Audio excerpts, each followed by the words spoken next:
اللہ تعالیٰ سخت ناراض ہوتا ہے ان 8 باتوں سے۔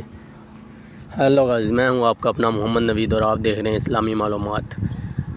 اللہ تعالیٰ سخت ناراض ہوتا ہے اولاد کو، خاص کر بیٹی کو گالی دینا، نماز کے بعد دعا نہ مانگنا، دل میں بغض رکھنا، دسترخوان پر باتیں کرنا، مہمان کو دیکھ کر منہ بنانا، کھڑے ہو کر پانی پینا، ماں باپ کی عقل کو کوسنا، وضو کی حالت میں کفر اور الفاظ ادا کرنا، اچھی باتیں دوسروں تک پہنچانا بھی صدقہ جاریہ ہے۔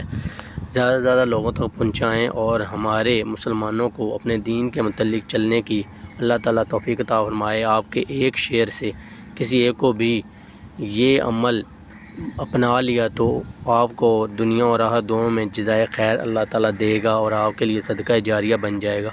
اوکے ناظرین، ملتے ہیں ایک دوسری حدیث کے ساتھ۔ اپنا اور اپنے ارد گرد کے لوگوں کا خاص خیال رکھیں، ویڈیو کو لائک کریں، شیئر کریں، کمنٹ کریں اور چینل کو سبسکرائب کر کے جائیں۔ اوکے، اللہ حافظ۔